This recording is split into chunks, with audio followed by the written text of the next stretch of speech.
Géné, bonjour et bienvenue sur Europe 1 jusqu'à 18h. Vous allez passer 1h30 en compagnie de Valérie Mérès. Bravo. Bravo. Pierre Bénichou. Pierre Bouteiller. Patrice Lecomte. Et une guest, comme on dit maintenant, une invitée spéciale aujourd'hui, puisque c'est la journée spéciale Coluche. Alors c'est vrai que Pierre Bénichou, Valérie Mérès, Patrice Lecomte et Pierre Bouteiller ont tous un point commun. Ils ont tous bien connu Coluche. Et s'il y a bien quelqu'un à Europe 1 qui a connu encore mieux Coluche que les autres, c'est celle... Juste, est-ce que vous pouvez me donner l'heure? Il est 16h30. Vous écoutez Europe 1, il est 16h30. Maryse Gildas. Oh, il y a longtemps qu'on n'avait pas entendu cette voix-là. Julie a une attaque là à l'instant. Je l'ai rencontrée là dans le couloir tout à l'heure. Ça vous fait drôle, Maryse, d'être ici? Ça fait très drôle parce que ça fait 10 ans que je suis partie et c'est la première fois que je suis réinvitée par vous alors qu'on a démarré ensemble. Vous n'étiez pas aussi bon à l'époque. Hein. C'est vrai. Vous non plus. Ah, ça démarre bien. Merci. Mais non, ma petite Maryse, on est content de vous voir ici parmi nous. D'autant que pour cette journée Coluche, il fallait quand même vous inviter. C'était la moindre des choses. C'est gentil. Même si en révisant un peu mon histoire Coluche ici à Europe 1, le premier qui a fait des émissions avec Coluche, c'était quelqu'un qui s'appelait Robert Villard. C'est Robert, bien sûr, en 79. Moi, j'écoutais ça effectivement déjà à cette époque-là. Il y avait aussi un garçon qui s'appelait Jean-Jean à côté. Oui, Jean-Jean, bien sûr. Et c'était déjà très drôle, mais il a été viré. Et même Gérard Lanvin qui passait. Gérard Lanvin. Mais les gens bien ont toujours été virés. C'est vrai? Ah, ça me fait plaisir ce que vous dites là. Et puis il est parti à Radio Monte Carlo. Là, il a un peu. Ça a duré 3 jours. Voilà, il a déconné sur la princesse de Monaco, ce qui ne se faisait pas à l'époque. Qu'est-ce qu'il avait dit déjà? Vous avez sûrement de la mémoire là-dessus. Ah, je ne me souviens plus exactement ce qu'il avait dit. Ça, c'est pas loyal. Ça me reviendra. Depuis, il y en a beaucoup qui ont déconné sur la princesse de Monaco, mais il y a tous les métiers même qui y sont passés. Mais lui, Coluche, à l'époque, était à RMC et ça ne se faisait pas. Voilà. Bon, en tout cas, après, il est revenu à Europe et là, c'est vous qui avez tout de suite officié à ses côtés. En 85, tout de suite. Vous savez, Michel, il choisit. Je l'appelle Michel, mais Mimi le plus gentil s'appelait. Il choisissait les gens avec qui il voulait aller, c'est-à-dire d'un regard. Hein. Je me souviens d'un petit facteur ici, qui venait porter le courrier. Il ne supportait pas de le voir. Donc il lui disait, toi, et on ne sait pas pourquoi, un regard. Il lui dit, toi non, toi oui, toi non. C'était comme ça. Pour vous, ça a plutôt été oui, Valérie, par exemple. Moi, ça a été oui dès le départ. Vous avez été une de ses premières fiancées à l'écran, évidemment, et sur scène, non? Non, sur scène, il va falloir. C'est long là. Ça va être long. C'est que j'aurais pu. Oui, alors. J'aurais pu jouer sur scène avec lui, mais à chaque fois on s'est raté. Et je tiens à préciser que j'ai été sa fiancée dans un film, pas dans la vie. Jamais dans la vie. Non, voilà. On s'aimait beaucoup, mais pas. Mais voilà, moi j'ai toujours aimé les beaux garçons. Voilà. Et voilà. Et pourquoi vous avez choisi comme fiancée alors? Mais ça faisait. Vous savez, moi j'ai rencontré Michel Coluche à l'époque où j'ai créé le Splendide, où on a fait le premier Splendide qui était passage d'Odessa en face du vrai chic parisien que lui-même avait construit après s'être barré du café de la Gare parce que il avait un esprit de chef, il pouvait pas partager le café de la Gare avec Romain Bouteille, donc il était allé au vrai chic parisien. Il avait un seul caractère, hein, Michel. Disons qu'il avait du caractère, on va dire. Hein. Et voilà. Et c'est vrai que à partir de là, il a toujours bien aimé ce que je faisais parce que déjà. Tu lui faisais quoi? Déjà, je crois que physiquement, je lui plaisais beaucoup, mais contrairement à ce que tu peux croire, ce qu'il aimait beaucoup aussi, c'était l'intérieur de ma tête. Figure-toi. C'est pas vrai. Ouais. Moi, c'est l'homme qui m'a fait le plus beau des compliments. Il m'a dit, tu es aussi belle à l'intérieur qu'à l'extérieur, c'est pas peu dire. Et il l'a dit sincèrement, contrairement à ce que Monsieur Bénichou peut penser. Mais pas du tout. Et c'est pour ça que je l'aimais beaucoup aussi. Alors, Monsieur Bénichou, Monsieur Lecomte l'ont bien connu aussi. D'ailleurs, ça me fait penser qu'il y a des mails pour cette journée Coluche qui sont arrivés. Rappelons, parce qu'on l'a pas dit, que ça fera 20 ans le 19 juin prochain que Coluche nous a quittés. Et là, on a un message pour Patrice Lecomte. Pouvez-vous me dire pourquoi le DVD du film Les WC étaient fermés de l'intérieur, initialement prévu pour février 2005, a été repoussé quelques mois après, puis annulé? J'attends ce film avec Coluche. Le premier film de Patrice Lecomte avec impatience. Alors. Non, et là j'ai pas de nouvelles parce qu'on a préparé ce DVD avec tous les bonus, les interviews, les survivants de l'aventure, etc. Et ça devait effectivement sortir il y a déjà un moment. Alors est-ce que j'ai pas eu de nouvelles récemment. Est-ce qu'ils sont en train de se dire on va attendre que ça fasse 20 ans pour le sortir pour l'anniversaire? J'en sais rien. Est-ce que je serais C'était en 75 que vous aviez tourné ce film. 75, oui. C'était mon premier Remarque, si film. mes souvenirs sont bons, c'était pas un chef-d'œuvre. Ah, moi j'ai adoré ce film. C'est vrai, Oui, je mais l'ai tu pas sais, revu, mais à l'époque, c'est un film qui aujourd'hui a les charmes du démodage. Voilà, je pense, Il y a prescription et. Vous aviez fait le scénar avec Gottlieb. Oui, absolument. Normalement, on ne devrait plus entendre parler ni de Lecomte, ni de Coluche après ce film. Non, c'est vrai, c'est formidable qu'ils aient fait une carrière Et il y avait aussi Rochefort. extraordinaire. On peut le dire maintenant, Coluche est un personnage en même temps Rimbaud et Fernand Reynaud. Quand à toi, t'es devenu Orson Welles et Zidi en même temps. Bon, qu'est-ce que tu veux de plus? Donc on peut le dire, ce film était une merde et vous auriez dû tous les deux être chassés des mémoires. Or, Non. vous avez fait une telle carrière qu'on peut le dire en souriant et amicalement. Il est devenu Voilà. mythique, culte un peu ce Non, film. le film est devenu, enfin culte, faut peut-être pas exagérer. moi, je mais l'adore. Mais c'est Oui, c'est mais- vrai que sur le coup, à l'époque c'était une merde. Je suis d'accord avec toi. Voilà, c'est pas ça. Marie, on a... Oui, allez. Enfin, Moi, sur toi j'ai et moi. apporté un petit truc là. C'est dommage que ce soit pas à la télé. C'est un petit mot que Michel m'avait fait pour me demander de rester à l'antenne parce que je devais rejoindre Michel Drucker. J'étais avec lui pour la Vous avez troisième. bien fait. saison. Et je devais le rejoindre pour Studio 1 pour la 3e saison. Et quand j'ai dit à Michel, écoute, bon, je commence avec toi, mais je prends les vacances. Après, je reviens avec Michel. Et il m'a dit, bah, tu te démerdes, mais tu restes avec moi. Et il m'a mis ce petit mot-là, s'il te plaît, reste. Il avait dévalisé la boutique de fleurs de Monette, de sa maman, qui était à Montrouge. Toute la boutique de fleurs était sur mon palier dans mon appartement, qui était tout petit à l'époque. Je restais. Vous, Pierre Bénichou, on parlera de vous dans un instant parce qu'il y a des tas de mails aussi qui vous concernent. Mais avant, j'aimerais qu'on écoute justement Coluche en 85 ici sur Europe 1 qui vous faisait des blagues, Maryse, parce que Sans arrêt, oui. ça c'est sûr qu'il en a fait quelques-unes. Oui. Vous nous en raconterez. Des bonnes, des moins bonnes, et puis des scatos que je ne supportais pas, ça me hérissait le poil, les scatos. Je lui ai dit, si tu continues les scatos, je sors du studio. Eh ben c'est ce qu'on a sélectionné justement. Écoutons. Qu'est-ce qui est long, qui est dur et qui n'arrive qu'aux hommes, Maryse? Le service militaire. Ah, tu m'as eu, j'ai pensé autre chose. Ben, ça aurait été une bite, ça arrivait aussi aux femmes. Mais par la bande. Encore mieux. Il est en forme. Alors c'est un père qui amène son gosse, il dit écoute, voilà, maintenant tu es grand, il y a des choses dans la vie. Il n'y a pas que les billes, les poupées de ta sœur, le Lego, je ne sais pas quoi. Il n'y a pas que les jeux. Il y a importantes comme par exemple le sexe. Alors il dit, est-ce que ça te dit qu'on parle du sexe? Le gosse il dit, oui papa, il n'y a pas de problème, qu'est-ce que tu veux savoir? Bon évidemment c'est pas très dégueulasse, mais enfin, bon, le même, il rentre le soir de l'école, il dit, ça y est papa, j'ai fait l'amour. Oh, sans blague. Et alors, ça t'a plu? Bah, je vais quand même attendre un peu, ça fait mal au cul. Hein. Voilà. Ça vous fait rire aujourd'hui? Oui, encore. Vous voyez? On va y revenir à Coluche avec Patrice Lecomte, avec Pierre Bouteiller, avec Valérie Mérès, Pierre Bénichou et Marie. Ce sera encore après la pub.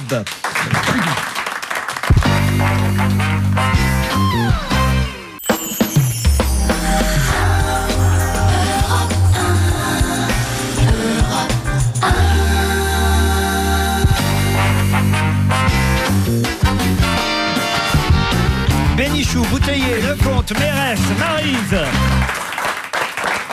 Alors, vous nous avez pas dit finalement comment ça s'était passé ce tournage des WC était fermé de l'intérieur avec Coluche, Patrice Lecomte. Ça s'est passé comme ci comme ça, je dirais. Ah oui? Oui, ça a été un peu rude. Mais parce que j'étais sans doute de trop jeune et trop inexpérimenté et que en face de moi il y avait Jean Rochefort et Coluche qui ne me laissaient passer rien du tout. Donc au premier faux pas, au moindre faux pas. Et Dieu sait que j'en ai fait des faux pas dans ce film. Il me tombait dessus à bras raccourcis. Enfin, c'est 2 contre 1, deux qui connaissent la musique et un qui est nouveau dans le bâtiment. C'est vrai que ça fait pas le poids. Pierre Bénichou, vous, alors vous êtes souvent dans les mails, ça tombe. Alors je les lis pas chaque semaine, mais à peu près 2 fois par semaine, on reçoit un mail du genre. Là encore, Anne, une auditrice, qui nous dit j'ai entendu le sketch de Coluche Misère. Au début, il fait mention d'un Pierre Bénichou. Est-ce que c'est le Pierre Bénichou qu'on entend dans votre émission ou est-ce une coïncidence? Alors Pierre, une nouvelle fois et dernière fois, une fois pour toutes, vous allez nous expliquer ce que c'est bien vous. Je veux dire, c'est pas assez important pour qu'on dise une fois pour toutes, mais enfin, c'est vrai qu'on me demande. C'est vrai, mais alors, une fois pour toutes, chers Français, non. Non, je pense qu'en fait, j'étais très copain avec lui, bon, on s'aimait bien, et j'étais très amoureux de lui, moi, parce que j'avais pas une admiration, si, je trouvais que c'était un comique formidable, mais l'homme m'emmerdait un peu. Il avait un côté patron, il était chiant avec des gens, il était, quand même, on sentait que c'était lui le semblant. Mais on était très, très, très, très copains.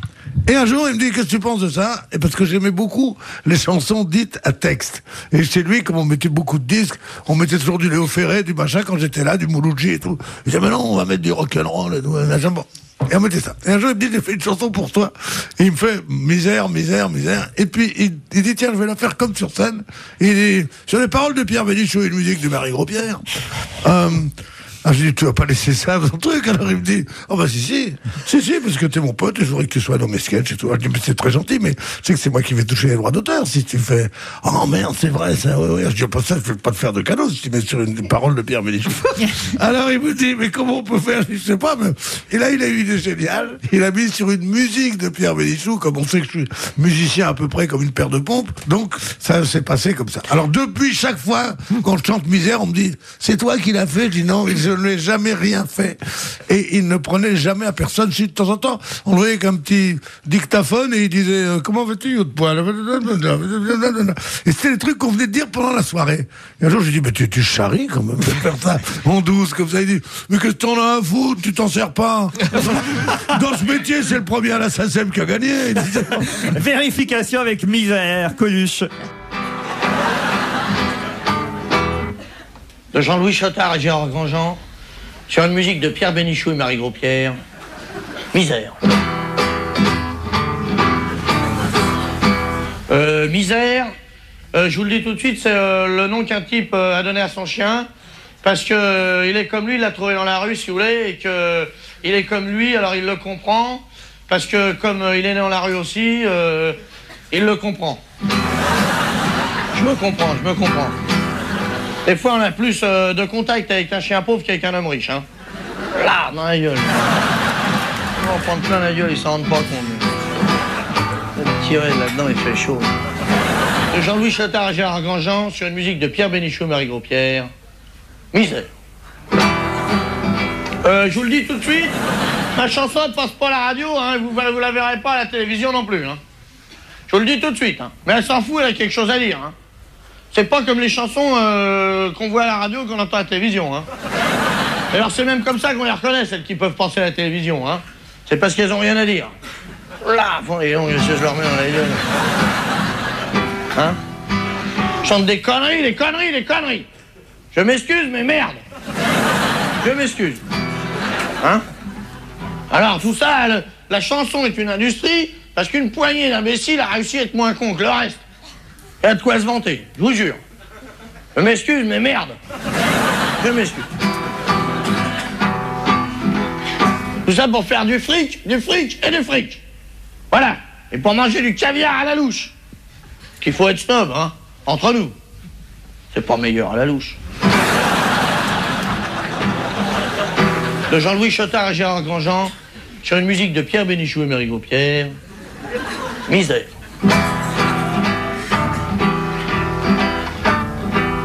Misère. Quoi, qu'est-ce qu'il y a là? De toute façon, ça va pas durer, hein. Ça va être interdit, la vente forcée, là, comme ils font, là. Parce que si on vous passe des conneries toute la journée, vous finissez par les acheter, hein. Vous n'êtes pas raisonnable non plus.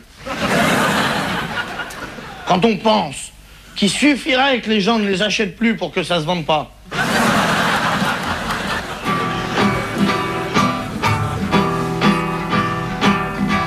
De toute façon, ça va changer le métier, parce qu'il n'y a pas que dans la chanson que j'ai comme ça. Au cinéma, c'est pareil. Moi, j'ai un copain, il fait un court-métrage sur les chiens d'aveugles. Eh ben, les producteurs en voulaient pas, sous prétexte que les aveugles vont pas au cinéma. Merde. Alors, il était très bien, son film. Hein? Moi, je l'ai vu, ça m'intéresse pas. Moi, je suis ni chien ni aveugle, mais quand même, il était très bien. Alors, si maintenant, les gens ne s'intéressent plus aux choses qui intéressent pas les gens, sous prétexte que ça les intéresse pas, où on va? Alors, quelle misère. Misère, de Jean-Louis Chotard et Gérard Grandjean.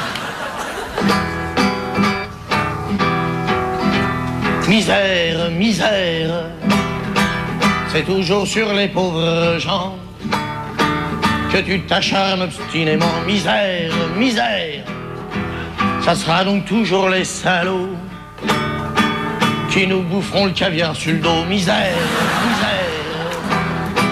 Tu te fais l'ennemi des petits, tu te fais l'allié des pourris. Des pourris. L'argent ne fait pas le bonheur des pauvres, ce qui est la moindre des choses. Convenons-en. Misère, misère. Peut-être qu'un jour ton président, sentant monter notre colère, misère, misère, devant les peuples sans frontières, alors il s'en mordra les dents. Misère, misère. Tu repartiras d'où tu viens, en emportant tous tes chagrins. Tes chagrins. L'argent fera bien le bonheur des pauvres, ce qui sera la moindre des choses. Pierre Bouteiller, ça vous fait toujours rire, ça? Ah oui, moi j'étais très client. Vous l'avez reçu souvent, évidemment, dans vos émissions. Oui, c'est vrai que quand j'étais à France Inter à l'époque, j'avais un reporter qui s'appelait Bernard Deutsch qui explorait systématiquement tous les cafés-théâtres qui étaient très en vogue dans les années 70. Et puis il rapportait tous les jours une moisson. Il y en avait des bons, il y en avait de moins bons. Alors évidemment, on a eu droit comme ça à Zouk, Sylvie Joly. Et un jour, il me dit, tu verras, il y a un type marrant, salopette. Il est quand même marrant, effectivement. Il a enregistré des sketchs là-bas. Et puis on a commencé à le passer sur Inter. Puis la suite, bien sûr, c'est Maryse. Mais enfin, il est passé sur l'antenne, mais pas du tout comme collaborateur à plein temps comme à Europe ici, mais parmi les reportages que je diffusais. Le best-of Coluche, il y en a eu des tas de bouquins, il faut le dire, mais il y en a encore un au Cherche Midi. Ils en retrouvent toujours au Cherche Midi. Je ne sais pas comment ils font, ou alors ils publient toujours les mêmes, mais ils disent qu'il y a aussi des pensées inédites, encore des pensées inédites dans ce dernier. Savez-vous pourquoi il y en a toujours? Allez-y. C'est parce que quand il faisait presque tous les soirs ce truc avec son dictaphone comme ça, il donnait ça à un nain, comme il disait, c'était gentil ça aussi. C'était des jeunes gens qui travaillaient pour lui, dont Lanvin, dont Jean-Jean. Il y avait Aldo Martinez qui était... Martinez, alors il prenait ça et il tapait à la machine et le matin il avait 22 feuillets. Et sur ces 22 feuillets, il en prenait 2 ou 3 pour le faire à Europe l'après-midi. C'était l'époque d'Europe qui était obligé de rationaliser un peu sa production. Donc ces papiers qui sont restés, il y en a 18 sur 22, 18 feuillets sur les 22, qu'il n'a pas utilisés, mais qui sont toujours bons à mettre dans des bouquins. C'est pas les meilleurs. Voilà. Et qui sont des extraits de ta conversation. Si vous non, des conversations qu'il avait avec tout le Ça monde. doit être Pierre qui a dit ça. Je viens vous demander le vagin de votre fille. Vous voulez dire la main? Non, c'est pour faire ça avec la main, j'ai la mienne. C'est du Coluche, on se retrouve après la pub.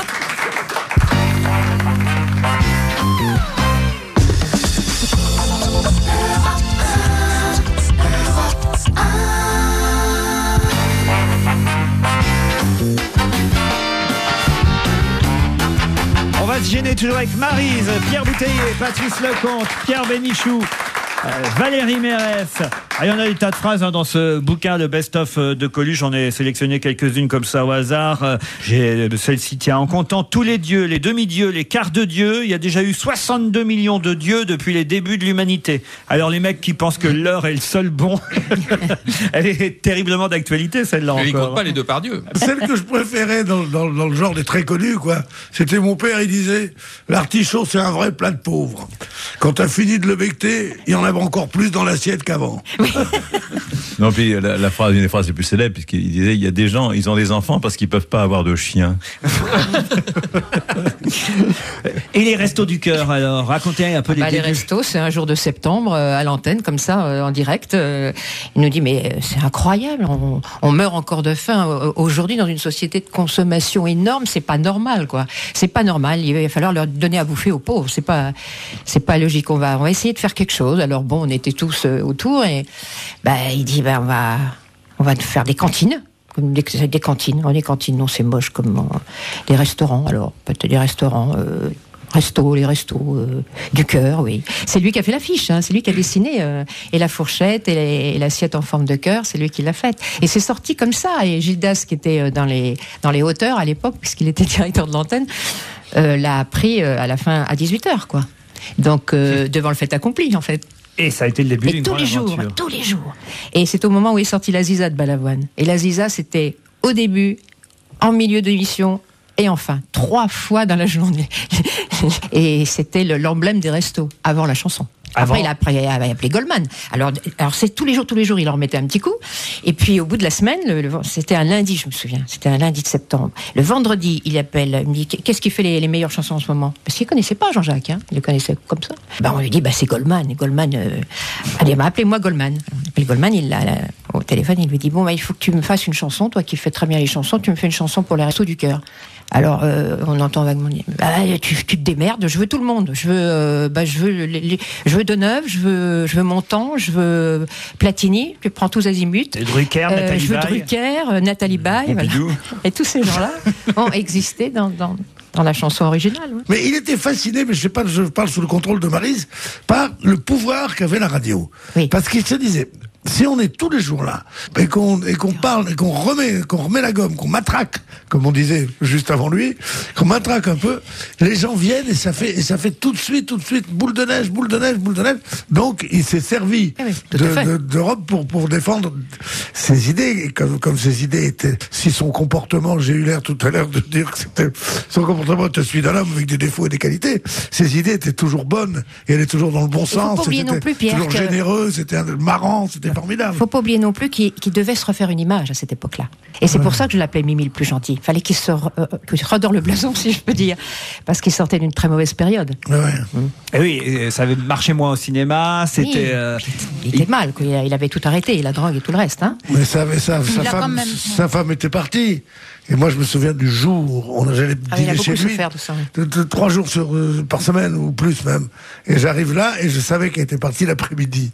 Et au lieu d'être 14 à dîner, on n'était que 5. Et là, tout à coup, je le vois, il faisait la tête comme ça. Moi, j'ai dit, elle n'est pas là, Véronique? Il me dit non, nous sommes un ménage moderne, surtout du côté de ma femme. Voilà. Il a dit que ça, c'était vraiment ridon paillasse. Tu sais, c'était vraiment. Valérie, vous avez été sa fiancée dans Banzai. Banzai, c'est en 83, un film de Claude Zidi avec, entre autres, Jean-Marie Prodier, Marthe Villalonga qui jouait la mère de Coluche, Eva Darlan, Didier Caminca qui a été aussi un de ses complices assez souvent au cinéma. Didier avait écrit le scénario. Et alors, il y a une anecdote assez marrante à ce propos de Banzai, parce que Didier Caminca avait écrit le rôle pour Karen Cheryl, Isabelle Morizet. Maintenant.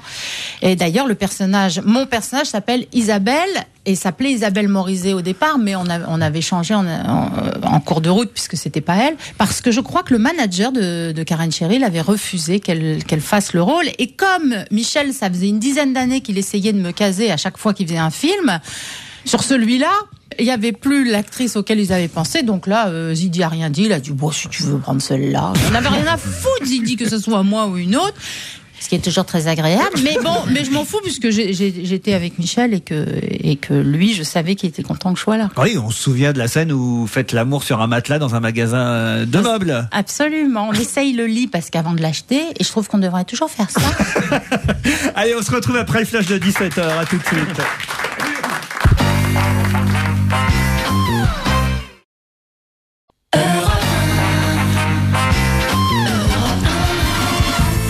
On va se gêner, journée spéciale Coluche sur Europe 1 aujourd'hui. Alors dans On va se gêner, c'est Valérie Mérès, Maryse Gildas, Pierre Bénichou, Patrice Lecomte et Pierre Bouteiller qui vous en parlent. Qui vous parle de Coluche. Vous vouliez parler de sa générosité. Alors on peut réattaquer par ça si vous voulez, Maryse.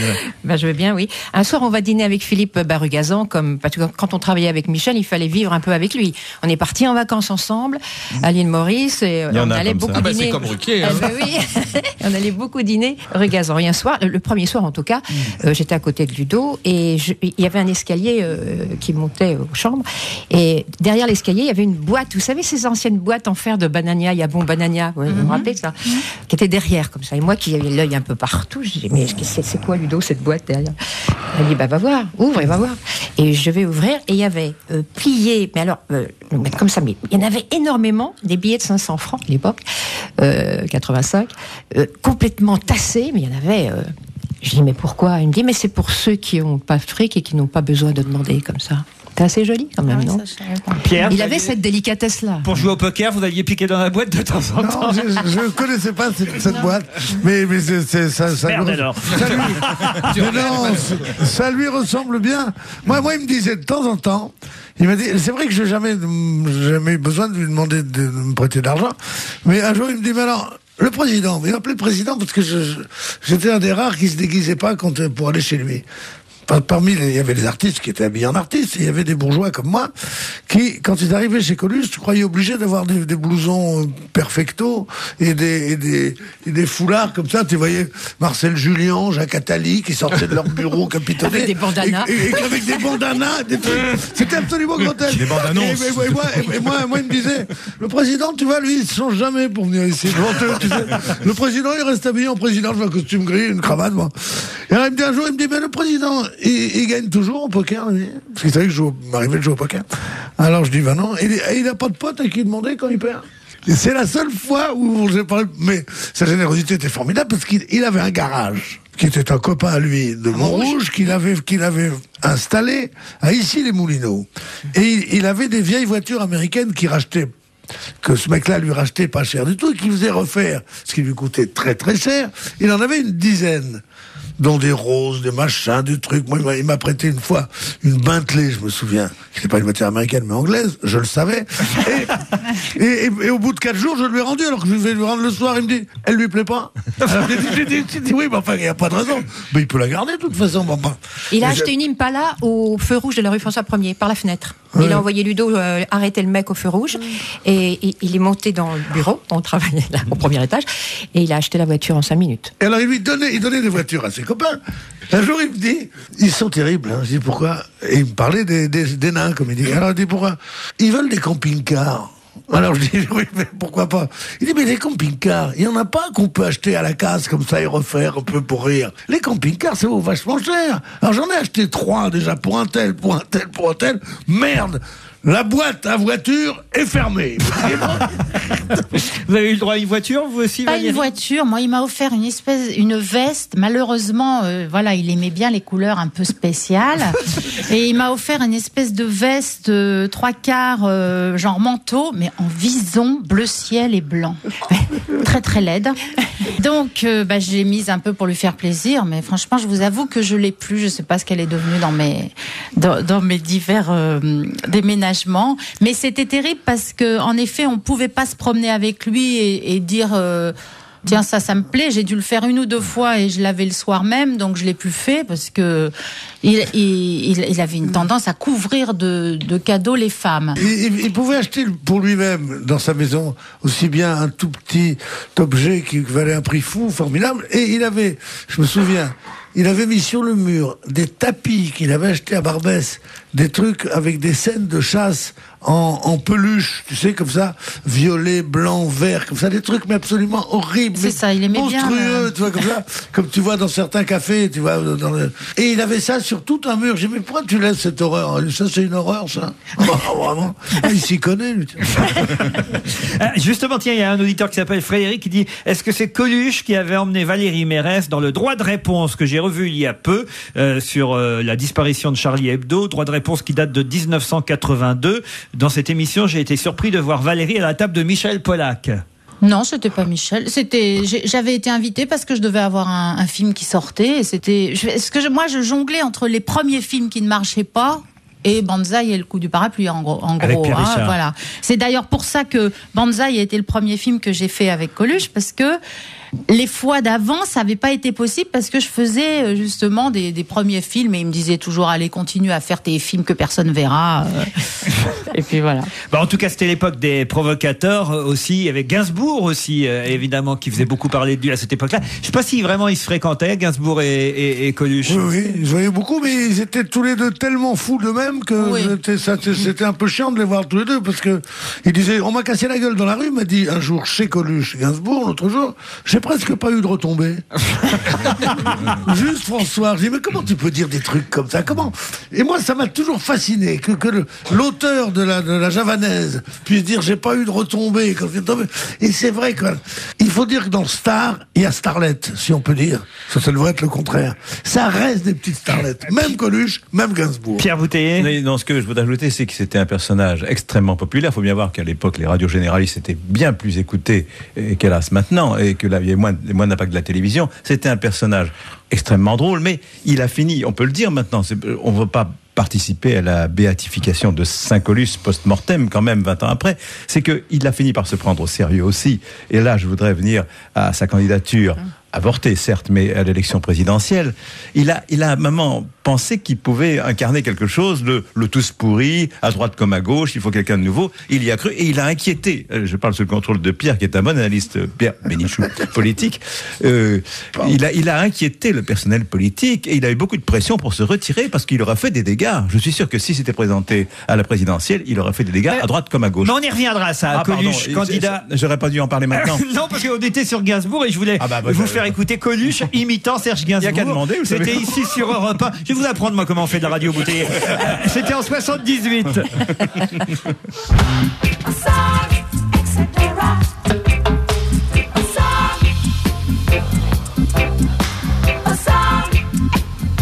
Bon, le etc., c'est moi qui le dis, là. Ils s'endorment. Allez réveiller Monsieur Gainsbourg, je crois qu'il dort. Les mecs qui enregistrent Gainsbourg. Nous allons... vous êtes prêts, Monsieur Gainsbourg? Ouais. Aïe, je me suis brûlé avec ma cigarette. Mais vous vous endormez, Monsieur Gainsbourg? Non, je m'appuie sur ma barbe. Je vais appuyer, là. Allons-y, on chante. Allons-y, on chante.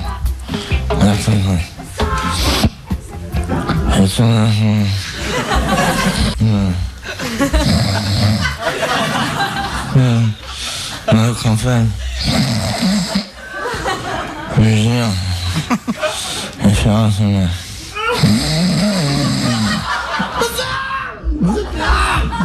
Je fais chier, merde, derrière, on dort, là. Arrêtez, il y en a qui chantent ici.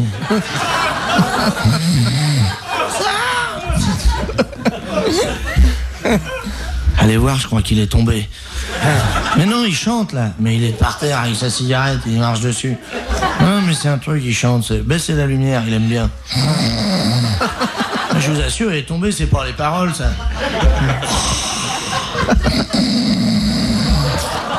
Monsieur Gainsbourg, s'il vous plaît, venez. Vous voulez l'écouter? Non, ça va, elle est bonne. Elle est bonne. Coluche imitant Gainsbourg, c'était sur Europe, ici en 78, c'était encore à l'époque de Robert Villard. Oui, c'est ça. À l'époque où le générique était On n'est pas là pour se faire engueuler. Voilà, c'était du Boris Vian. Oui. Dans un instant, on écoutera Marianne Sergent qui témoignera elle aussi, on l'aura au téléphone, mais d'abord une chanson de Coluche, là, cette fois il chante vraiment, c'est mon Everybody.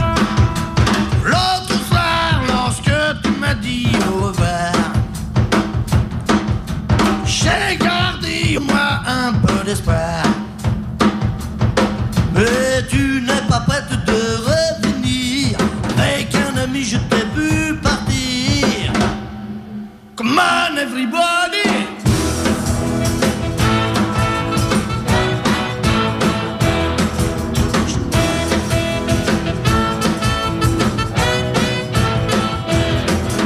J'étais sûr de toi et de tes pensées. J'étais sûr de toi, pourtant tu m'as trompé. J'attends le moment où je vais souffrir, à me dire pour te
Come on Everybody, non pas c'est mon Everybody, mon anglais n'a pas changé, vous voyez.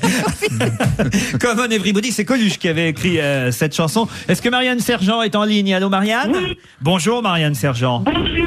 On disait de vous à l'époque presque que vous étiez la Coluche en salopette, parce que c'est vrai que votre langage était un peu vert et que on n'était pas habitué à ça ni dans les radios ni dans les télévisions. C'était votre cas aussi à vous, Marianne? Ah non, j'étais pas la Coluche en salopette, c'est lui qui était en salopette. Moi, j'étais la Coluche en jupon, il disait. En jupon, bon. Voilà. Vous avez joué avec lui à la Veuve Pichard? Oui, qui est devenu le point virgule après. J'ai joué à la Veuve Pichard, on jouait la Revanche de Louis XI.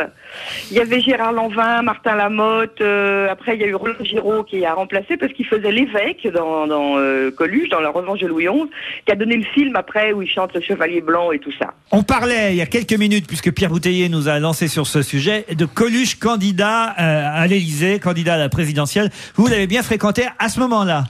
Ah oui, je le voyais bien. Bah oui, j'ai fait un peu campagne avec, quoi. C'est-à-dire qu'il y avait les réunions tous les jours à Montsouris, dans sa grande maison, là.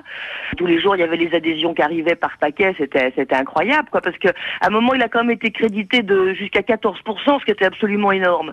Et même les gens les plus contre lui accordaient au moins 4%, ce qui fait que ça pouvait quand même faire changer le cours des élections, quoi. Donc, il y avait plein de gens qui passaient chez lui pour lui faire des offres, des propositions, lui demander lui demander son ralliement, quoi. Moi, j'ai vu Attali se mettre à genoux devant lui quand même, c'était rigolo, quoi. Mais est-ce qu'il y croyait vraiment? Je sais pas s'il y croyait, il y croyait pas politiquement, il s'en foutait politiquement, mais humainement, il s'était rendu compte qu'il y avait un pouvoir réel, que ça concernait énormément de gens et qu'il y avait des gens de tous bords, de tous partis, qui se ralliaient à ses propositions, quoi. C'est-à-dire que politiquement, à un moment, c'était vraiment quelqu'un de dangereux, quoi. Et en fait, quand il a décroché, quoi, 15 jours, c'est vers le 25 avril, enfin, par là qu'il a décroché, qu'il a dit qu'il finalement il se présentait pas. Il y avait vraiment eu des menaces quand il a décidé qu'il arrêtait de faire sa campagne. Je crois qu'il aurait été jusqu'au bout s'il n'y avait pas eu des menaces sur ses enfants, sur Marius et Romain, quoi. Est-ce qu'il y a vraiment eu des menaces alors? Je suis à peu près persuadé qu'il y a eu des menaces. J'ai pas. Enfin oui, moi j'en suis à peu près sûr. Pierre Bénichou. Non, moi je suis sûr que non. Il y a eu des menaces dans sa tête. Il a eu un petit coup de paranoïa. Il a eu d'abord un petit coup de mégalo parce qu'il avait fait ce truc-là en se disant c'est formidable, il y a les gens m'aiment tellement que si je demande de voter pour moi, les gens voteront. Et il s'est dit en plus de ça, tous les gens qui voteront pour moi sont les gens qui ne votent jamais. Et donc tous ces gens que je vais faire inscrire là, qui sont des anards, des machins comme ça va faire une force nouvelle. Et cette force-là, on pourra la mettre. Il ne le disait pas, mais il le pensait au service de qui on voudra. Et on voyait bien de qui il aurait préféré entre Giscard d'Estaing et Mitterrand. Donc il était content d'avoir ce pouvoir-là. Quand les sondages ont commencé à le faire apparaître à 15, à 30, et même à 22%, une fois dans le quotidien du médecin de notre ami, le regretté Philippe Tesson. Et les médecins disaient 22%. Le quotidien du médecin, c'est pas ce journal qui avait annoncé la mort de Marcel Dassault 8 jours avant tout le monde. Bon, et donc il y a un peu cru, et je crois qu'il est devenu un peu parano là-dessus, et il a cru qu'il y avait des menaces, qu'il y avait des gens. Moi, je le voyais tous les jours, et puis on mangeait chez lui, il y avait table ouverte tous les jours, et il n'y avait pas d'histoire de parano, c'était un mec qui était vachement équilibré. Et à ce moment-là, non, mais moi, je suis d'accord avec Marianne. Eh ben, ça m'étonne pas. C'est ça que je reproche à Coluche, c'est qu'il vous avait tout le temps avec lui. Non, mais là, vous avez raison. Non, parce que moi, j'ai pas fait partie de sa cour, comme toi, justement. Dès qu'il a eu une cour, je me suis barrée. Alors, tu vois. Donc, j'aime pas les cours. Mais je pense que il n'a pas fait ça. Il n'a pas fait ça par mégalomanie, contrairement à ce que certains je suis d'accord avec tendance mégalo ont tendance à croire. Il a fait ça pour montrer qu'il y avait des pourris. C'est tout. Alors maintenant, après, il a été dépassé par remettre un peu le bordel parce qu'il aimait ça. Mais c'était pour mettre le bordel au départ, pas par mégalomanie. Moi, je suis d'accord avec Valérie, mais je pense pas non plus qu'il était dépassé parce que c'était un type très intelligent, Coluche. Voilà, exactement. Et, en plus, à ce moment-là, il était très fatigué parce que ça faisait 3 semaines qu'il était en grève de la faim et qu'il jouait à ce moment-là en même temps, parallèlement au gymnase. Il était très fatigué. Quant à dire qu'il n'y a pas eu de menace, je sais pas comment il peut pas le dire. Il peut dire ça. fière parce que moi j'étais à côté de lui et il a vraiment changé, il a vraiment bougé beaucoup dans son fonctionnement. Il y avait son régisseur qui avait été descendu, qui avait été assassiné un mois et demi avant. Alors après on peut dire que c'était un crime passionnel, c'était pas son régisseur, c'était le chauffeur du car de la tournée et c'était un truc passionnel. Il avait été tué à coup de fusil par sa femme. Tu y étais pas, Pierre. Le problème n'est pas là. Il est que ce type-là avait descendu. Après, on a dit ça n'a pas de rapport ou c'est un rapport, peu importe. Toujours est-il que ça avait eu lieu et que ça fout les boules quand même quand t'as quelqu'un avec qui tu travailles depuis des années, qui est ton pote, qui est un peu ton dealer et tout ça, qui se fait descendre. Et ça avait peut-être un rapport avec le fait que ce soit son dealer. Mais indépendamment de ça, après, il y a vraiment eu des menaces sur Romain et sur Marius parce que c'est du jour au lendemain qu'il a décroché. Ça n'a pas été un truc pensé tout d'un coup, ça y est, maintenant j'ai tant de pourcents, j'arrête, ça me fait plus rire. Ça s'est pas passé comme ça. Il y a eu des menaces réelles. Vous savez ce que je dis? Non, c'est pas vrai. Non, c'est pas vrai. Non, c'est pas vrai. Salut Marianne. Pierre Bouteiller. Ça rejoint un peu ce que j'ai dit, pardon Laurent, un peu trop tôt, mais c'est vrai qu'il avait, je dis pas qu'il ait pris le melon, comme on dit dans notre jargon, qu'il ait pris à la grosse tête, mais il s'est pris au sérieux et ça a commencé à inquiéter. S'il y a eu des pressions sur lui, effectivement, si des gens se sont mis à ses genoux pour lui demander de se désister, le but a été atteint. D'ailleurs, c'est bien parce que il inquiétait et que il pouvait effectivement rassembler sur son nom les gens qui ne votent pas et sur le thème des tous pourris. Non, mais je pense que même s'il n'y avait pas eu de menaces éventuelles sur Marius et Romain, il serait barré quand même. Il n'aurait jamais été jusqu'au bout. Exactement. Simplement parce qu'il avait réussi à prouver que. Voilà. Et voilà, c'est tout. Il se serait retiré de toute façon. Je dis ça. Il y a eu quelque chose, c'est qu'il y a eu des flics, des renseignements généraux qui sont venus le voir et qui lui ont dit: nous sommes obligés de rester avec vous parce que il y a des menaces.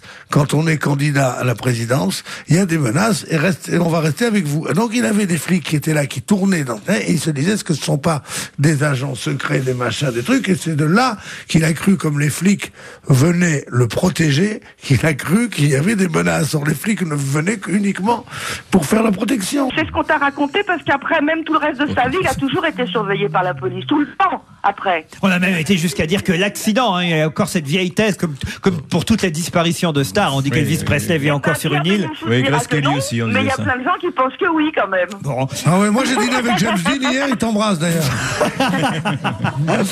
J'ai pas compris. Marie, c'était bien un accident, c'était pas un attentat contre Coluche. Moi, j'ai toujours pensé que c'était un accident, mais bon, c'est que mon avis. Hein. Allez, on vous remercie, on vous embrasse, Marianne, pour votre témoignage. C'est certainement pendant la campagne présidentielle que Coluche a dit à 20h à la télé: quand tous les pauvres sortent du travail, on ne peut pas dire toute la vérité, sinon la majorité n'irait pas retravailler le lendemain.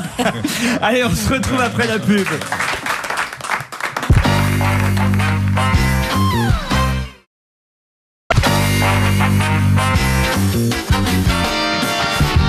Patrice Lecomte, Maryse Gildas, Pierre Bouteiller, Pierre Bénichou, Valérie Mérès. La journée spéciale Coluche. Là, autour de cette table, il n'y a personne qui favorise, on va dire, la thèse de l'attentat et du complot contre Coluche. C'était un accident de moto parce que la moto c'était dangereux et qu'il était fou de la mécanique. Faut quand même, et puis qu'il avait passé le record du monde. Avec... Puis il a foncé, je pense. Non, il allait pas vite, Valérie. Putain de camion, comme a chanté Renaud par la suite. Regardons ensemble sa filmographie. Ça m'intéresse votre avis, Patrice Lecomte, parce que évidemment, vous avez été parmi ceux qui l'ont fait tourner. On l'a dit avec votre premier film à vous. Les WC étaient fermés de l'intérieur. On va encore reparler de cette merde. Non, mais ce qui m'intéresse, c'est de savoir s'il y avait des films à conseiller, parce que c'est toujours les mêmes qu'on passe à la télé, mais il y en a eu d'autres. S'il y avait des films à conseiller pour ceux qui voudraient voir Coluche comédien, lesquels vous conseilleriez? Par exemple, Le Fou de guerre. Qu'est-ce que vous en pensez de ce film? Le Fou de guerre, c'est un film de Dino Risi qui est un film formidable avec lui, en effet. Où il a un rôle plutôt tragique. Il y a un film avec Josiane Balasco, Le sac de nœuds. Je me souviens pas de lui là-dedans, moi. Il a un petit rôle alors. C'est un petit rôle, mais c'est un film de Josiane Balasco. Oui, c'est le film. La vengeance du serpent à plumes avec Luis Rego. C'est pas. C'est pas son chef-d'œuvre. Non, pas vraiment, non. Les Rois du gag. Alors là, c'est l'Ermite et Junio qui sont avec Coluche et Michel Serrault. Oui. Moi, je préférais du côté de chez Zidi, je préférais les films qu'il a fait avec De Funès. Moi, je trouvais que De Funès et Coluche, c'était quand même assez épatant. L'aile ou la cuisse, oui. L'aile ou la cuisse. oui. Et même l'inspecteur la bavure. C'est vrai aussi. Oui. L'inspecteur la bavure. Il y a aussi le bon roi d'Agobert. Ça n'avait pas marché. Ça, c'est assez foireux. Ça, c'est la foireux, période ça. où ça commençait à moins bien marcher. Il n'était pas dans le maître d'école Pour lui. aussi Si, le maître d'école. Dans Mais le maître d'école, il tu sais était ce bien. qu'il disait sur le maître d'école? Il disait, je l'ai tourné de dos, parce que c'était à l'époque où il se mettait plein le nez. Et À la radio, il l'a ça tourné de passe pas, dos. ça, Ah oui. Bah si, parce qu'il y a le son. C'est avec Charlotte de Turckheim, d'ailleurs, si ma mémoire est bonne, le maître d'école. Il y avait Charlotte. Ah oui, dans- Entre autres. Et c'était une chanson d'Alain Souchon, la chanson générique du film. Il y a eu La femme de mon pote aussi, non? La femme de mon pote Ah, avec l'ermite. Oui, qui était Film de un joli Brie et film, Isabelle ça. Huppert. Et Isabelle Oui, Huppert. Isabelle Huppert. Ciao Pantin, évidemment. Évidemment. 2 heures moins le quart avant Jésus-Christ, film de Jean-Yann. Jean-Yann. Ah, le Jean-Yann. La rencontre Jean-Yann Coluche, c'était quand même pas mal. Ce film, bizarrement, il n'a pas vieilli du tout. C'est-à-dire qu'il était peut-être même un peu en avance à l'époque. Je vous Bah, jure, 2 heures moins le quart. je l'ai revu il y a peu de temps, mais j'étais mort de rire devant Ah oui 2 heures moins le C'est quart marrant, avant parce Jésus. que comme c'est deux génies de l'époque, quoi, Coluche et Jean-Yann, Oui. moi je les trouve Moi, formidables. je pense que le Et meilleur film de Jean-Yann, ensemble, c'est ils Tout le n'ont monde pu il est faire beau. que ça, quoi. C'était Et mon grand regret, c'est aussi ça, parce que Coluche voulait que je joue Cléopâtre, mais Jean-Yann était avec Mimi Coutelier. Coutelier, qui était quand même une grande actrice. hein. Absolument. Il a joué aussi parce qu'on oublie de le citer, mais il a été très important dans la carrière de Coluche à la télévision. Il a joué aussi dans un film de Guy Lux, parce que Guy Lux a été un des premiers, Drôle faut de quand même le zèbre. dire, à la Attends. télé, c'est vrai. à diffuser. Oui. On dit pas un film de Guy Lux, on dit le film de Guy Lux. Attends, il en a fait qu'un. Drôle de zèbre. Mais comme Michel Cournot. Le film de Guy Lux. comme d'autres. Eh ben, Coluche avait accepté de jouer dedans. Il y avait Dufilo aussi, si ma Il y mémoire est avait bonne. Alice Sapritch. Alice Mais Sapritch. ce film est un cas d'école. Enfin, le drôle de zèbre de Guy Lux, il faut le voir pour le croire. Ça Enfin, me il y dit a- rien du tout. Mais c'est effarant. Non, jamais Mais vu. on n'a jamais vu ça. On parlait tout à l'heure Il y a des film, WC qui évidemment. fermaient l'intérieur. Bah, c'était un film qui avait plus de effectivement sortie que était d'entrée. plutôt une merde. Mais c'est Citizen Kane à côté de Drôle de zèbre. C'est Citizen Non, mais Kane. je t'ai toujours trouvé supérieur à Guy Lux, surtout comme metteur en scène. Il y a eu évidemment Vous n'aurez pas l'Alsace et la Lorraine. Ça, c'était à ses débuts. débuts. Marianne Sergent en a parlé tout à l'heure. C'était L'an 20 était formidable, vous n'aurez pas la salle à Lorraine. dans Le Chevalier Blanc, c'était Non, je sais pas, il y jouait dans tous ces Oui, films. oui. Ah, c'était Le Chevalier Blanc. Le Bella, Chevalier Blanc. Et puis il y a eu aussi, alors là c'est des petits rôles, évidemment, il y a eu Signé Furax, où il jouait l'agent double. Il joue aussi dans Elle court, la banlieue, avec Gérard Pires. Jacques Higelin et Marthe Keller. Il jouait le rôle de Bouboule. Il y a Laisse aller, c'est une valse aussi avec Voilà. Lautner. Il joue le patron du bar dans Laisse aller, c'est une valse. Et puis il joue aussi un bidasse dans Le Pistonnet. C'était un De film Claude Berry. de Claude Berry. Le Avec Pistonnet. joue le Guy rôle de Bedos, avec Guy Bouboule, vous Bedos. Oui, il joue le rôle de Bouboule dans Elle court, la Parce banlieue. que c'est le vrai Coluche, il s'appelle Bouboule. Ah, Il oui, existe. de Bouboule, Son justement. Il meilleur existe, pote. Bouboule. Oui, mais c'est le vrai Coluche. Toutes les vedettes ont toujours un vrai. Belmondo, j'ai connu le vrai Belmondo. C'était qui? J'ai connu un copain qui s'appelait Marvier qui était Belmondo. Et c'est pas que l'autre l'imitait, c'est qu'il y en a, il y a un type qui est dans la vie. Humphrey Bogart, il y a dû avoir le vrai Humphrey Bogart à New York ou à Chicago ou à Los Angeles des années 30. Mais ça veut dire qu'il y aurait un vrai Pierre Bénichou. J'allais Oui, le dire, non, mais c'est présente-le-nous. Mais non, bon. Mais il a promis de passer. Et Bouboule, c'était exactement Coluche, c'est-à-dire qu'il était Mais je connaissais. Bon, on petit, connaît très gros, bien comme ça, Bouboule. et qui parlait, et qu'il avait ce truc-là, et que Coluche le regardait comme nous regardons Coluche. Si vous voyez ce que je veux dire. Il le protégeait beaucoup. Il le protégeait beaucoup, c'était son copain, c'était l'autre, mais il était plus Coluche que nature, quoi. Et c'est lui qui disait, moi, on est nés ensemble, on est nés à côté, à Montrouge, c'était rue de la Solidarité, il dit non, impasse de la Solidarité. Tu te rends compte du programme, il disait. Oui. Allez, encore un extrait de Coluche, si vous le voulez bien. Là, il chante la Marseillaise en 78. Déjà tout à l'heure, il chantait, il imitait Coluche. Là, il chante la Marseillaise. Bon, attention, mesdames, messieurs. Musique de Monsieur Longuy, paroles de Monsieur Rouget de Lille. Voici Quand nous jouions à la Marseillaise. D'accord.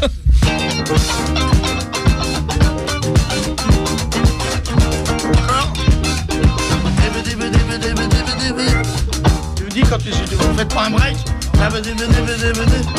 Ah d'accord, vous tournez en rond. Quand nous... Ah non, c'est j'ai compris. Allons enfants de la patrie, le jour de gloire est arrivé. Contre nous de la tyrannie, l'étendard est levé. Entendez-vous dans les campagnes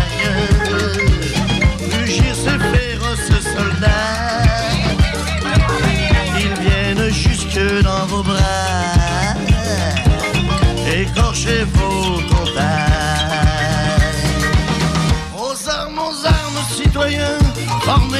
formez vos bataillons.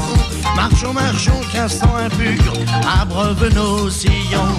Aux armes, citoyens, formez vos bataillons. Marchons, marchons, cassons impurs, abreuvent nos sillons. Que de cette horde d'esclaves, de traîtres, de rois conjurés, pour qui ces ignobles entraves, ces fers si longtemps préparés.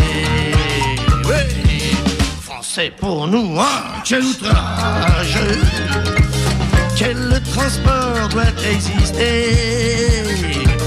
C'est nous qu'on ose méditer de rendre à l'esclavage. Nous entrerons dans la carrière quand nos aînés n'y seront plus. Nous y trouverons leur poussière et la trace de leur vertu. Bien moins jaloux de leur survivre que de partager leur cercueil. Nous aurons le sublime orgueil de venger ou de les suivre. Allons enfants de la patrie, le jour de gloire est arrivé. Contre nous de la tyrannie, autant d'arrêter le fait. Allons enfants de la patrie, tout le monde est là. Un jour de gloire est arrivé. Tout le monde chante. Contre nous de la tyrannie, les temps d'élever.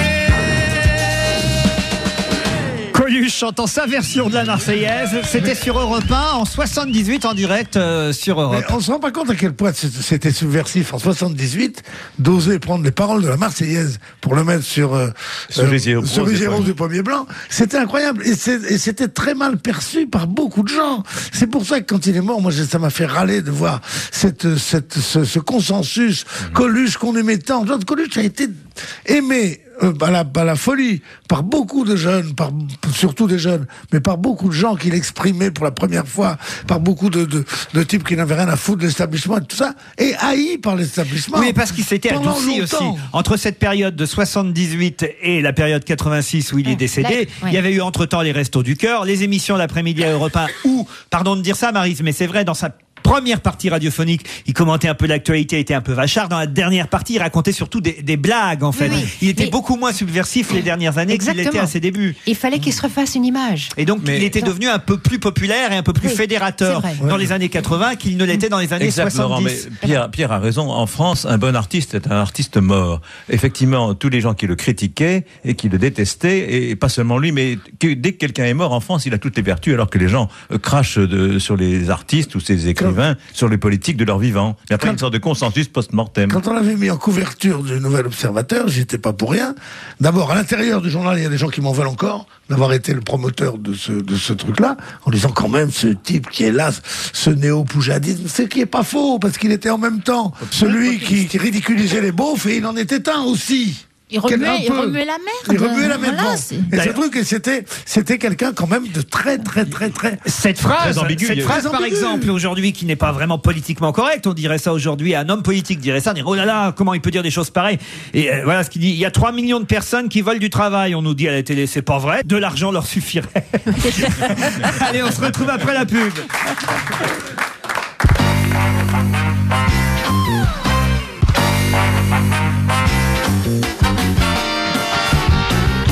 On va se gêner, toujours avec Maryse, Pierre Bouteiller, Patrice Lecomte, Pierre Bénichou, Valérie Mérès et Serge Liado. Bonjour Serge. Bonjour à tous. Et puisque c'est une journée spéciale Coluche, vous-même, Serge, avez adapté votre chronique au thème du jour, puisque vous allez comparer une chanson de Coluche avec une chanson de Claude François. Oui, j'ai voulu apporter ma petite contribution, mais c'est pas très facile parce que on a du mal à trouver chez Coluche des chansons qui ressemblent de façon flagrante à des chansons antérieures. Bon, alors si on me pousse dans mes retranchements, sous la torture, je veux bien avouer que il y a une chanson qui est dans le sketch qui s'intitule Stéphane Maréchal, qui a été enregistrée en 78 au Gymnase, et cette chanson elle a quelques points communs avec Daydream. de Wallace Collection en 69. Enfin, j'ai pris la version française, celle de Claude François, Rêverie, parce que la rythmique et l'orchestration y ressemblent, et puis dans le texte, il y a des mots, des phrases qui se répondent un petit peu. Coluche, Stéphane Maréchal, ça date de 78, et 9 ans auparavant, Claude François chantait Rêverie.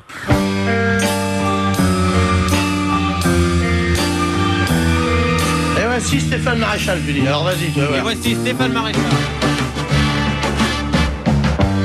Adossé à un arbre, je jette des cailloux dans l'eau. Les autres viennent s'attaquer dans l'espoir de te voir bientôt. Rêverie, le lac est calme comme un miroir, et mes pensées couleur du soir s'en vont au fil de l'eau. Comme un nuage. Rêverie, c'est là que nous venions tous les deux, au temps où nous étions heureux. Le décor est si beau. C'est la fin des vacances. Des vacances. On arrache les pédalos. Mais il me semble toujours voir ton image sur l'eau. Rêverie, là-bas les saules sont de vieux amis, de leur feuillage qui frémit, ils effleurent les roseaux.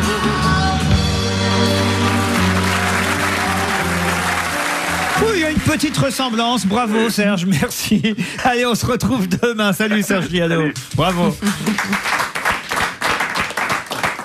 Et parlez-moi un peu du mariage de Coluche avec Thierry Le Huron, parce que ça a aussi été un événement médiatique. Pierre, vous étiez invité au mariage ? Oui, mais moi j'aimais pas trop quand il en faisait trop comme ça, habillé en femme avec Thierry Le Huron. C'était marrant quoi, mais il chargeait un peu trop quoi. Il y avait Eddie Barclay en femme aussi. Oui aussi. Est-ce qu'au départ c'était pas un machin un peu arrangé par leur agent respectif qui était Paul Lederman ? Oui, évidemment, puis c'était pour se moquer du mariage d'Yves Mourouzi et de son épouse, évidemment. Il faut se rappeler de ça. Il faut replacer le contexte. C'était évidemment une parodie du mariage de Mourouzi qui avait fait son mariage dans les arènes de Nîmes, si ma mémoire est bonne. Valérie, vous étiez au mariage ? Non, pas du tout. C'est vraiment... En fait, quand il a commencé à avoir toutes ces soirées où il y avait un monde fou, on citait Jacques Attali, tous ces gens, etc. Moi, ça m'intéressait pas, les soirées. J'ai jamais aimé la nuit, donc il y avait beaucoup de coke qui circulaient, tout ça. Vous savez, comme je suis saine, et j'aimais pas cette espèce de cour de plein de gens qui l'aimaient pas vraiment. Et donc, voilà.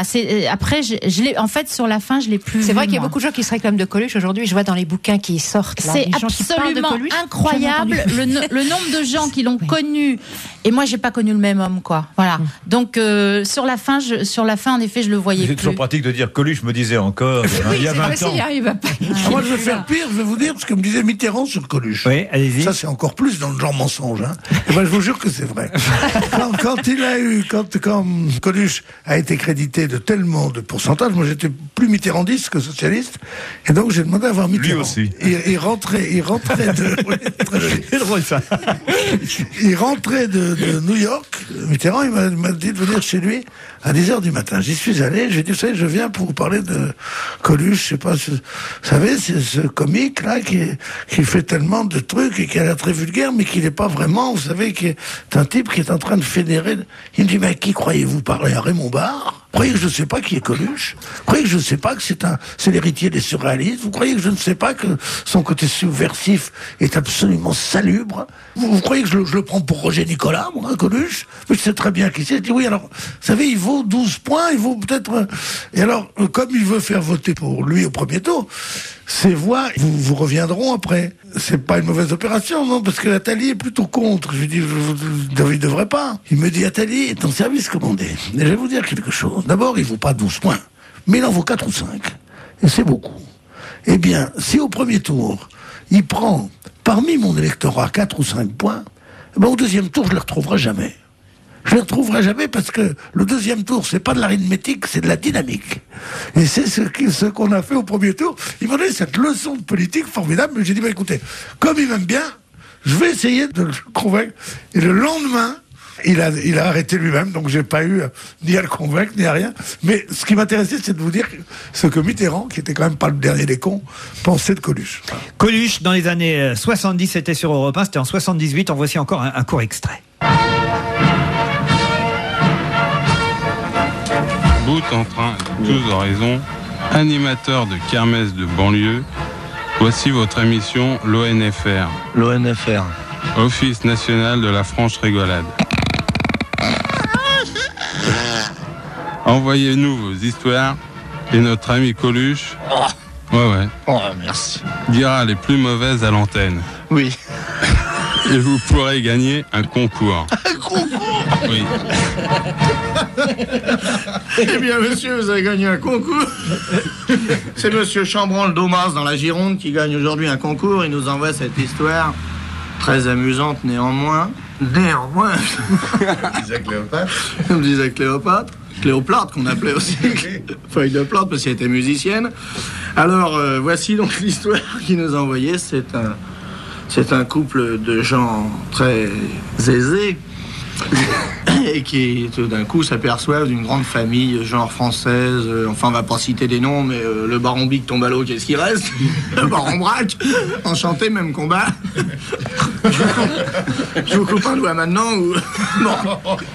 Alors bref. J'ai dégagé au-dessus des oreilles. Bien dégagé au-dessus des oreilles la main, oui. Bon, alors... C'est le seul qui a une oreille sale maintenant. Voilà. Qu'est-ce que je disais? Alors voilà donc. Alors à un moment, il y a leur fils qui commence à avoir 19 ans et qui fait l'ENA, donc qui a les boutons, donc vous voyez, parce que les boutons c'est à l'ENA que ça s'attrape. Ou à Polytechnique dans le couloir, mais enfin bon, c'est... Parce qu'il y a des glaces où il y a des... Il tac, tip, et hop, le bouton va sur la glace, alors on voit plus. Alors, la femme lui dit, écoutez, mon ami, vous devriez... il me semble qu'il serait bon, maintenant que vous parliez à notre fils... On voit qu'il n'est pas du même milieu. Il serait bon quand même qu'on commence maintenant à expliquer à notre fils qui a 17 ans comment on fait les enfants. Alors, l'homme est très choqué, il dit, écoutez, Marie-Madeleine, ça m'ennuie parce que... Je me vois mal en train d'expliquer ça à Jean-Christophe. Alors, elle lui dit, écoutez, vous avez qu'à lui donner l'exemple des papillons. Alors, le type lui prend son fils à part dans la bibliothèque, il met un disque de Bach et il lui... Voulez-vous un... Vraiment C'est monsieur Ferrantube. Eh bien... Alors, attention. Alors, il lui dit, écoutez, mon jeune ami, votre mère m'envoie pour vous expliquer que des choses très importantes qu'il faut savoir dans la vie. Alors je voudrais vous demander, est-ce que vous vous souvenez, lorsque nous sommes allés nous promener aux Halles, vous vous souvenez de ces rues adjacentes où il y avait des dames? Alors l'autre dit, bah oui, évidemment, je me souviens très bien. Oui, c'était très amusant d'ailleurs. Vous vous souvenez que je vous ai donné un petit peu d'argent et que vous êtes allé chez une de ces dames? Oui. Oui, je me souviens, dit l'enfant, oui, qui a 17 ans. Il dit, oui, je me souviens très bien, oui. C'était l'année dernière, aux vacances de Pâques, je m'en souviens très bien, je me suis fort amusé. Et alors, il lui dit, et vous vous souvenez de ce que vous avez fait avec la dame? Il dit, oui, je me souviens. Et ben, il dit, bah voilà, votre mère m'envoie pour vous dire qu'avec les papillons, c'est pareil. Eh bien, merci, monsieur Chambranle-Domas dans la Gironde. C'est nul, ça. C'était la façon de raconter les histoires qui était drôle, quoi. Mais Voilà. il était meilleur en 85, je crois. Avec vous, Maryse. Non, Bon, on réécoutera d'ailleurs quelques extraits de vous avec Coluche dans un instant. Ce sera après la pub.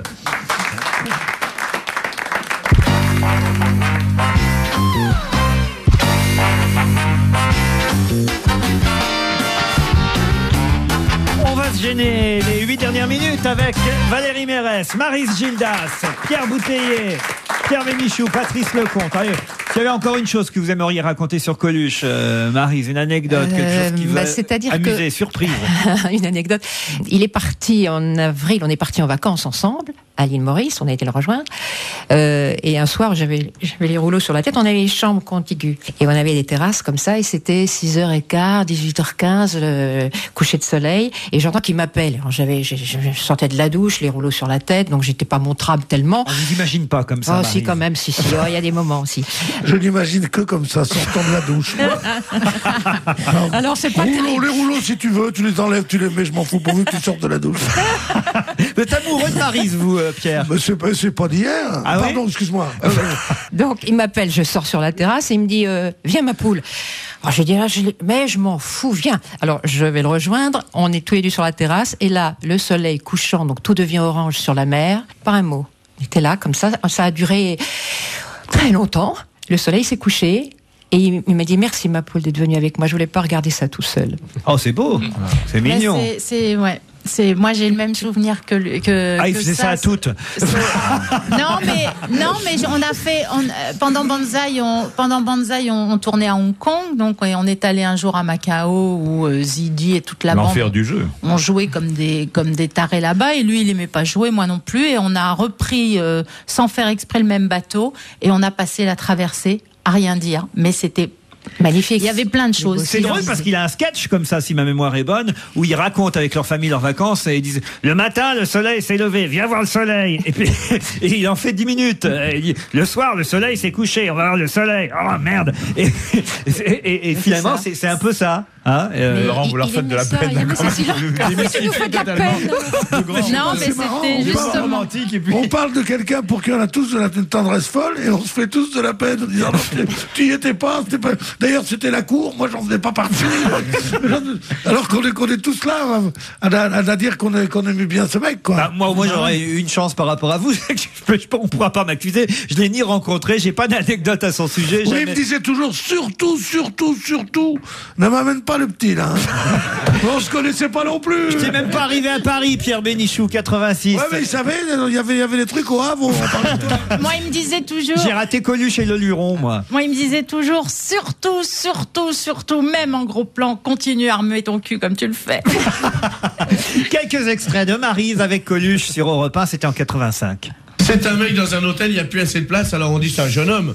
On lui dit, écoutez, si ça vous ennuie pas, on va vous faire coucher avec un vieux pépère qui est là, qui est très gentil. Bon, il a un lit à 2 places, il n'y a plus de place, c'est complet, et on n'a pas le choix. Alors le jeune couche avec le vieux, il se rentre dans le lit, il se couche, et le lendemain matin, le vieux se dresse comme ça, il s'assoit sur son lit et il fait « Vite, une femme, vite, une femme !» Il y avait si longtemps que ça m'était pas arrivé. Alors le jeune homme se réveille, il lui dit « Eh, pépère, tu me lâches, là, c'est moi que tu tiens. » Il croyait que c'était lui, il dit « Ça y est, je rebonde. Penses-tu » Bon, alors... J'avais pas compris. C'est pourtant pas dur à comprendre, enfin, si c'est pas le cul, c'est la bite pour moi. C'est pas bien.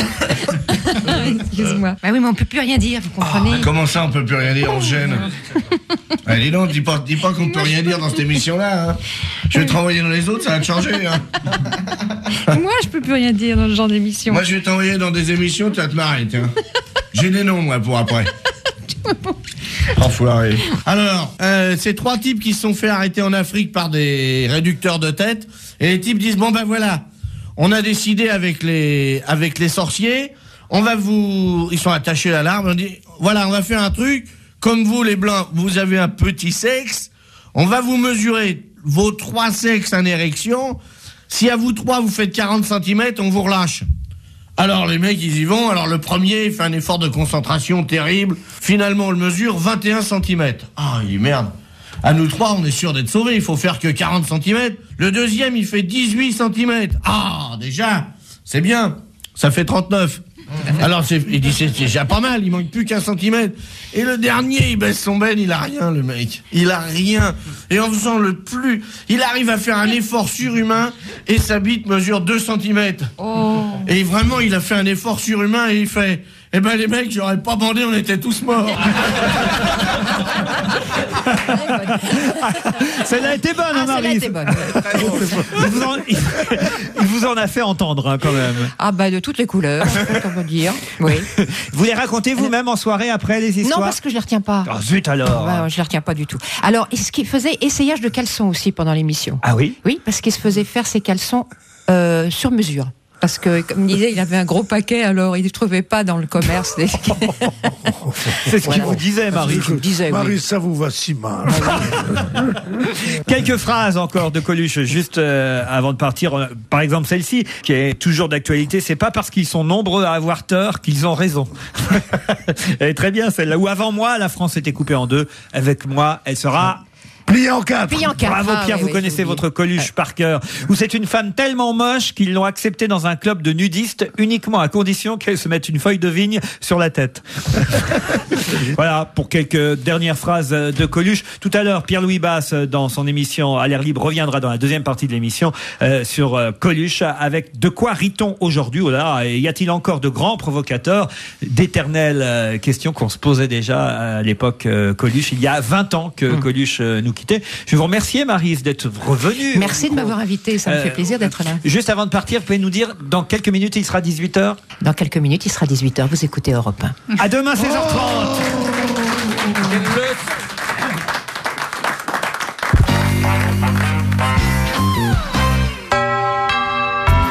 Vous écoutez Europe 1, il est 18h, le 18-20, présenté par Pierre-Louis Basse. Bonsoir. Salut, c'est l'histoire d'À l'air libre.